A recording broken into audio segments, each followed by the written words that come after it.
பன்னீர்செல்வத்தின் ஆதரவாளரான வைத்திலிங்கம் தற்பொழுது திமுகவில் இணைந்துள்ளதாக தகவல் வெளியாகியுள்ளது. முதலமைச்சர் மு.க.ஸ்டாலின் முன்னிலையில் தற்பொழுது வைத்திலிங்கம் திமுகவில் இணைந்துள்ளார். OPS ஆதரவாளர் மனோஜ் பாண்டியனை தொடர்ந்து வைத்தியலிங்கம் தற்பொழுது திமுகவில் இணைந்துள்ளது அரசியல் களத்தில் பரபரப்பாக பேசப்பட்டு வருகிறது. இதுகுறித்த கூடுதல் தகவல்களை செய்தியாளர் செலினா வழங்க கேட்கலாம். செலினா, வணக்கம். தற்பொழுது வைத்திலிங்கம் அவர்கள் திமுகவில் இணைந்துள்ளதாக தகவல் கிடைத்துள்ளது. அது குறித்த விவரங்களை வழங்கலாம். திமுக தலைவரும் தமிழ்நாடு முதலமைச்சருமான மு.க.ஸ்டாலின் தலைமையில் இன்னும் சற்று நேரத்தில் வைத்திலிங்கம் திமுகவில் இணைய இருக்கிறார். சட்டப்பேரவை முடிந்த பிறகு முதலமைச்சர் மு.க.ஸ்டாலின் அண்ணா அறிவாலயம் வந்து கொண்டிருக்கிறார். இந்த நிலையில்தான் அவர் இணைய இருப்பதாக கூறப்பட்டிருக்கிறது.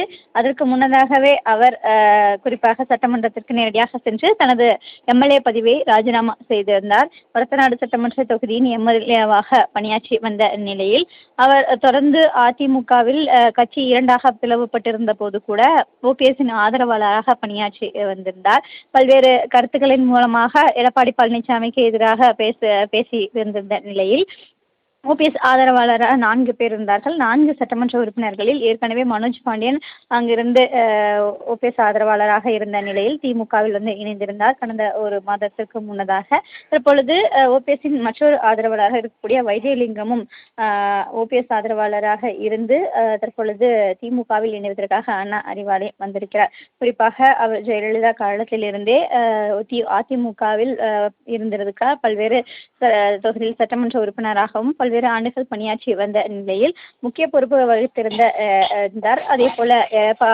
ஜெயலலிதாவின் மறைவுக்கு பிறகாக அதிமுக இரண்டாக பிளவுபட்டிருந்த பிறகு அவர் தொடர்ந்து ஓபிஎஸ்ஸின் ஆதரவாளராக பணியாற்றி அவருக்கு தொடர்ச்சியாகவே சட்டமன்றத்திலும் சரி அதே போல பல்வேறு இடங்களிலும் ஓபிஎஸ்ஸுக்கு துணை நின்றிருந்தார். இந்த நிலையில் சட்டமன்ற தேர்தலுக்கு இன்னும் சில மாதங்களே இருக்கக்கூடிய நிலையில் திமுகவில் இணைவதற்காக அண்ணா அறிவாலயம் வந்திருக்கிறார். தொடர்ச்சியாகவே அதிமுக உள்ளிட்ட பல்வேறு கட்சிகளில் இருக்கக்கூடிய முன்னாள் சட்டமன்ற உறுப்பினர்கள், இன்னாள் சட்டமன்ற உறுப்பினர்கள் என பல்வேறு தரப்பினர்கள் நேரடியாக வந்து முதலமைச்சர் முன்னிலையில் திமுகவில் இணைந்து வரக்கூடிய நிலையில் வரக்கூடிய சட்டமன்ற தேர்தலில் இது திமுகவிற்கு பெரும் பலத்தை சேர்க்கும் என்றே பார்க்கப்படுகிறது.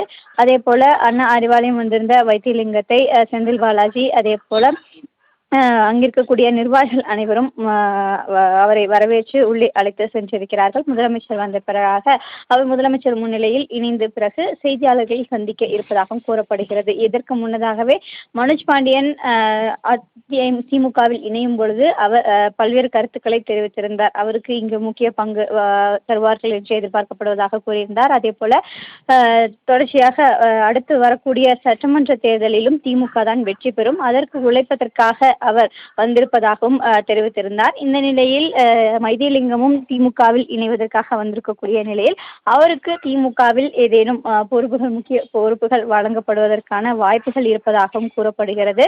கட்சியில் இணைந்த பிறகாக கட்சி நிர்வாகிகளுடன் ஆலோசிக்கப்பட்டு முதலமைச்சர் மு.க.ஸ்டாலின் அவருக்கு ஏதேனும் பொறுப்புகள் வழங்குவார் என்று தெரிவிக்கப்படுகிறது. ஏனென்றால் பல ஆண்டுகளாக அவர் அரசியல் பயணத்தில் இருந்து வந்த நிலையில் அதிமுகவிற்கு அவரின் மூலமாக பல்வேறு பலன் என்பது கிடைத்திருக்கிறது.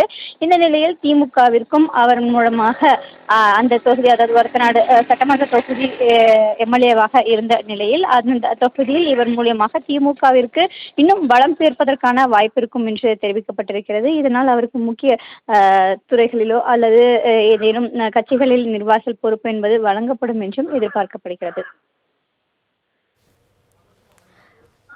செலினா, தற்பொழுது தேர்தலுக்கான கூட்டணி பேச்சுவார்த்தை நடைபெற்றுக் கொண்டிருக்கும் நேரத்தில் இந்த நிகழ்வு வந்து அரசியல் களத்தில் எப்படி பார்க்கப்படுது செலினா? அதாவது ஏற்கனவே திமுகவில் தொடர்ச்சியாகவே விசிக, கம்யூனிஸ்ட், காங்கிரஸ் உள்ளிட்ட பல்வேறு கட்சிகள் என்பது கூட்டணியில் இருக்கக்கூடிய நிலையில் வரக்கூடிய சட்டமன்ற தேர்தலில் மேலும் பல கட்சிகள் திமுகவில் இணைவதற்கான வாய்ப்பு இருப்பதாக முதலமைச்சர் கூட பல்வேறு செய்தியாளர் சந்திப்பிலும் தெரிவித்திருக்கிறார். இந்த சட்டமன்ற தேர்தல் என்பது திமுகவிற்கு 200 தொகுதிகளுக்கும் மேலாக வெற்றி வாய்ப்பு கிடைப்பதற்கு இந்த கூட்டணி என்பது மாபெரும் பலமாக இருக்கும் என்று தெரிவித்திருந்தார். இந்த நிலையில் தொடர்ந்து பல்வேறு அரசியல் கட்சிகளில் இருந்து தலைவர்கள் அதே போல சட்டமன்ற உறுப்பினர்கள் என பலர் திமுகவில் வந்து தொடர்ச்சியாகவே இணையக்கூடிய நிகழ்வு என்பது நடைபெற்று வருகிறது. அந்த வகையில்தான் அதிமுகவின் ஆதரவாளராக 4 பேர் சட்டமன்ற உறுப்பினர்கள் இருந்த நிலையில் அதில் 2 சட்டமன்ற உறுப்பினர்கள் தனது பதவியை ராஜினாமா செய்துவிட்டு திமுகவில் இணைந்திருக்கிறார்கள். அவர்களுக்கு திமுகவில் முக்கிய பங்கு வழங்கப்பட்டாலும் கூட வரக்கூடிய சட்டமன்ற தேர்தலில் அவர்களின் பங்கு என்பது திமுகவிற்கு பெரிதும் உதவும் என்று எதிர்பார்க்கப்படுகிறது. அதே போல தொடர்ந்து முன்னாள் அமைச்சர் செந்தில் பாலாஜியின் தலைமையில் அதிமுக அதே போல பல்வேறு அரசியல் கட்சியிலிருந்து திமுக இணையக்கூடிய தலைவர்களின் எண்ணிக்கையும் கூட தொடர்ந்து அதிகரித்து வருகிறது. இதன் மூலமாக வரக்கூடிய சட்டமன்ற தேர்தலில் திமுகவிற்கு வெற்றி வாய்ப்புகள் என்பது பெரிதும் அதிகமாக இருக்க கூடும் என்றுதான் அரசியல் வட்டாரங்களை பொறுத்தவரையிலும் பேசப்பட்டு வருகிறது. ஏனென்றால் வரக்கூடிய சட்டமன்ற தேர்தல் என்பது ஒரு புறம் அதிமுக, ஒரு புறம் திமுக, அதே போல அதிமுக கூட்டணியில் இருக்கக்கூடிய பாஜக, இந்த முறை புதிதாக களம் இருக்கக்கூடிய விஜய் கட்சி உள்ளிட்ட பல்வேறு அரசியல் கட்சி என்பது தீவிரமாக தனது தேர்தல் பணியை மேற்கொள்ளப்பட்டு வரக்கூடிய நிலையில் திமுகவில் தொடர்ச்சியாகவே பல்வேறு அரசியல் கட்சி தலைவர்களும் இணையக்கூடிய நிகழ்வு என்பது தொடர்ந்து நடைபெற்று வருகிறது. சட்டமன்ற தேர்தலுக்கான பணிகளிலும் திமுக தொடர்ச்சியாக மும்முரம் காட்டி பல்வேறு முனைப்புகளோடு செயல்பட்டு வருகிறது. முதலமைச்சர் ஒரு புறம் தொடர்ச்சியாக கள ஆய்வு பணிகளை மேற்கொள்ளப்பட்டு வருகிறார். அதே போல நிர்வாகிகளுடன் 1-to-1 சந்திப்பு என்பது நடத்தி வருகிறார். துணை முதலமைச்சர் ஒரு புறம் கள ஆய்வு மேற்கொள்ளப்பட்டு வருகிறார். தங்களின் கடந்த 5 ஆண்டு கால திமுக ஆட்சியில் நிறைவேற்றப்பட்ட திட்டங்கள் தொடர்பாக அரசியல் வட்டாரங்களில் தொடர்ச்சியாக பேசும் பொருளாக இருந்து வருகிறது. அதே போல தேர்தல் கொடுத்த வாக்குறுதிகள் அனைத்தும் நிறைவேற்றப்பட்டிருப்பதாக திமுக ஒருபுறம் தெரிவித்து வரக்கூடிய நிலையில் அதனை பொதுமக்களுக்கு நேரடியாக சென்று பரப்புரை மேற்கொள்ள வேண்டும் என்று ஒவ்வொரு அணியும் திமுகவில் இருக்கக்கூடிய அணியினர் நேரடியாக மக்களை சந்தித்து பரப்புரை மூலமாக மேற்கொள்ளப்பட்டு வருகிறார்கள். நடைபெற்ற நேற்று மாவட்ட செயலாளர்கள் கூட்டத்திலும் கூட தொடர்ந்து இது தொடர்பாகவும் விவாதிக்கப்பட்டிருக்கிறது. மகளிர் அணியினர் நேரடியாக வீடு வீடாக சென்று பரப்புரை மேற்கொள்ள வேண்டும் என்று தெரிவிக்கப்பட்டிருக்கிறது. என் வாக்குச்சாவடி வெற்றி வாக்குச்சாவடி என்ற தலைப்பிலும் கூட திமுக பல்வேறு முனைப்புகளை காட்டி வாக்குச்சாவடி முகவர்களுக்கு பயிற்சி பாசறை கூட்டம் என்பதும் கூட நடத்தப்பட்டு வருகிறது.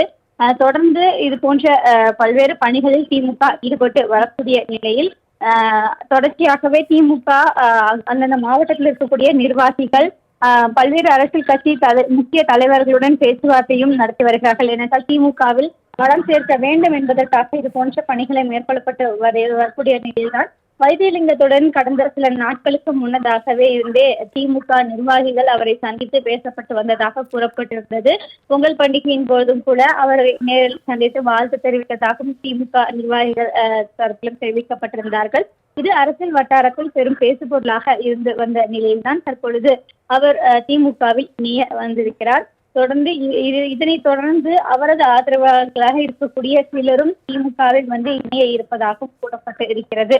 அதே போல அதிமுகவை சார்ந்த முக்கிய பிரமுகர்களும் கூட தொடர்ச்சியாக திமுகவிற்கான வாய்ப்பு இருப்பதாகவும் கடந்த சில நாட்களாகவே கருத்துக்கள் தெரிவிக்கப்பட்டு வந்த நிலையில் திமுகவிற்கு இது பெரும் பலத்தை சேர்க்கும் என்றுதான் எதிர்பார்க்கப்படுகிறது. செலினா, இணைப்பில் வந்து கூடுதல் தகவல் தந்ததற்கு நன்றி.